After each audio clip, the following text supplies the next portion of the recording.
You were given a moral code to navigate the world. A code built on simple, noble principles. Be good. Be honest. Be fair. Play by the rules. Trust the system. Turn the other cheek. You were taught, through every story, every lesson, every institution, to be a good sheep. But there is a fatal flaw in this education. A terrifying omission. You are never told that you live in a world full of wolves. And the first, most brutal, unspoken law of this world is that good sheep are not rewarded. They are not respected. They are eaten. You feel this truth in your bones, even if you dare not speak it. You see the ruthless, the deceitful, the morally bankrupt advance, while you are held back by your own principles. You see liars celebrated, while your honesty becomes a liability. You see your empathy weaponized against you, and you feel a growing, gnawing suspicion that the moral compass you were given is not a guide to success, but a map leading you to your own slaughter. That suspicion is correct. Niccolò Machiavelli, history's most notorious and misunderstood political philosopher, confirmed it 500 years ago. He wrote a book so dangerous, so ruthlessly honest, it was banned by the Catholic Church for centuries and called the work of the devil. But The Prince was not a manual for evil. It was a survival guide for a world that operates on a different, colder axis of morality. And its forbidden lesson is the key to your liberation or your destruction. The Wolf's Gospel. Machiavelli's first act of intellectual terrorism was to take an axe to the very foundation of classical and Christian morality as a viable strategy for ruling. For centuries, the ideal leader was a reflection of God's virtues on earth: pious, compassionate, just, and true to his word. But Machiavelli, a product of the chaotic, brutal, and backstabbing politics of Renaissance Italy, saw this for what it was: a beautiful but utterly suicidal fantasy. He argued that the qualities that make you a good person are fatal liabilities in the arena of power. Your compassion is a weakness your enemy will immediately exploit. Your honesty is a self-imposed cage that limits your strategic options. Your loyalty to a failing cause is a path to ruin. He wrote, "A man who wants to make a profession of goodness in everything must necessarily come to ruin among so many who are not good." This brings us to the most infamous and chilling of all political dilemmas. Is it better to be loved or to be feared? Machiavelli's answer is a masterpiece of psychological realism. It is best to be both, he concedes, but since that is difficult to achieve, it is far safer to be feared than loved. Why? Because love, he says, is a bond held by a chain of obligation, which men, being ungrateful, fickle, liars, and deceivers, will break at the first opportunity for personal gain. But fear is a bond held by the constant, unwavering dread of punishment, and that dread never leaves. You cannot control if people love you. It is a gift they give and can take away at any moment. But you can, and you must, control if they fear you. But here lies the genius of his insight, the razor's edge that separates the master from the brute. A leader must be feared, but must, at all costs, avoid being hated. Hatred is the seed of conspiracies and assassinations. It unites your enemies. Fear paralyzes them. The master strategist knows how to use cruelty as a surgical tool, not a blunt instrument. It must be swift, decisive, and rare, so that the memory of it is more powerful than its constant application. Look no further than Cesare Borgia, Machiavelli's terrifying ideal of a prince. After conquering the province of Romagna, he sent his most ruthless lieutenant, Ramiro de Lorca, to pacify it with a campaign of brutal efficiency.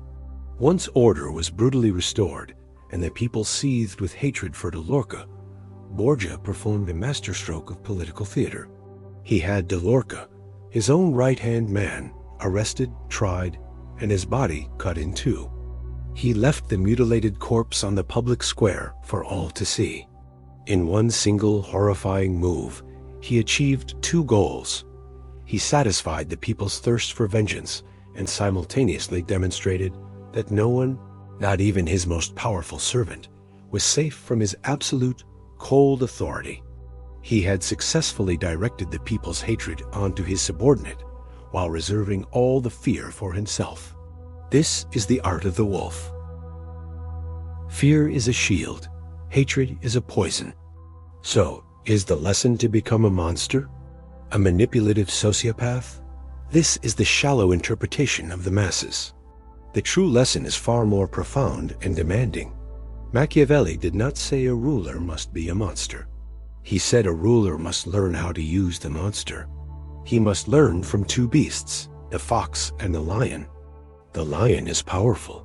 He can frighten off wolves. But he is not cunning and does not see traps. The fox is cunning. He recognizes traps, but he cannot defend himself from wolves. A ruler must be both. This is where Machiavelli's political science converges with the deep psychology of Carl Jung.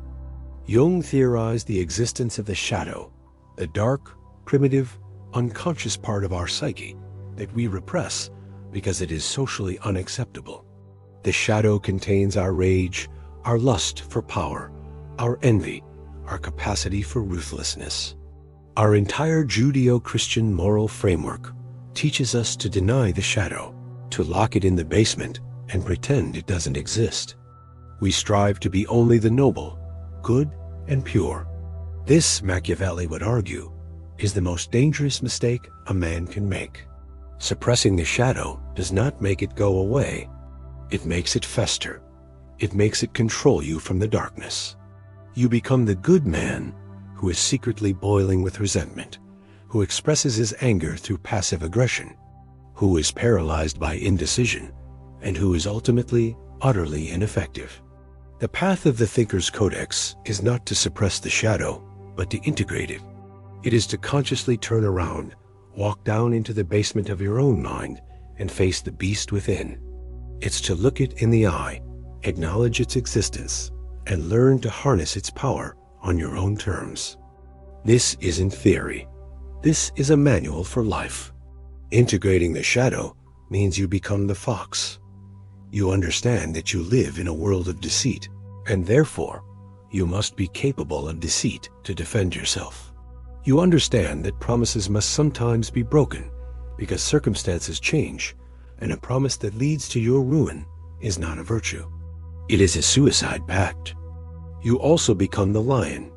You learn that sometimes force is the only language your enemies understand. You are not afraid to be decisive, to make difficult choices, to be ruthless when necessary to protect what you have built. This is not about becoming evil. It is about achieving a state of psychological wholeness. It is about having the full, terrifying arsenal of human nature at your disposal, and the wisdom to know when to use each tool. You are kind, ethical, and just whatever you can be. But when you are among wolves, you do not bleat like a sheep. You have the cunning of the fox and the ferocity of the lion. Do not be good. Be capable of goodness. Machiavelli's final, most liberating lesson concerns the eternal battle between Virtue and Fortuna. Fortuna is fortune, luck, the chaotic, unpredictable, and violent river of life that can flood your plans and destroy you without reason or warning. Most people are terrified of it. They believe they are powerless against its whims. They pray to God or curse their fate. They are passive objects tossed about by the current. But Machiavelli scoffed at this. He argued that Fortuna, the goddess of luck, controls only half of our actions. The other half is governed by Virtue. Virtue is not virtue. The best translation is prowess, skill, excellence, audacity, and sovereign agency. It is the dam you build before the flood comes. It is the network you create in times of peace.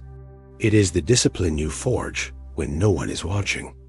It is the courage to act boldly and decisively to seize the opportunity that Fortuna presents. The good sheep prays for the river to stop. The master of Virtue builds a canal. The world will always be chaotic. The rules will always be rigged against the naive. The wolves will always be hungry. You cannot change this fundamental nature of reality. But you can, and you must, change yourself. You can stop being a victim of fortune. You can start becoming the master engineer of your own fate. Machiavelli's work is not a celebration of evil. It is a declaration of human agency in a godless, amoral universe. It is a call to awaken from the dangerous slumber of idealism and embrace the terrifying, but ultimately empowering, reality of the world as it is. The question was never, should I be a sheep or a wolf? That is a false dichotomy for the simple-minded. The true question is, do I have the courage to become the shepherd, capable of protecting my flock and slaying the wolves at the gate? The world is a jungle, and the choice is simple. Adapt or be consumed. If you are ready to stop being prey, to acknowledge the wolf within you and harness its power, make a declaration in the comments below. Write, "I am the wolf." It is not a declaration of evil, but a declaration of your will to survive, to thrive, and to master your own destiny. Subscribe and learn the art of the hunt.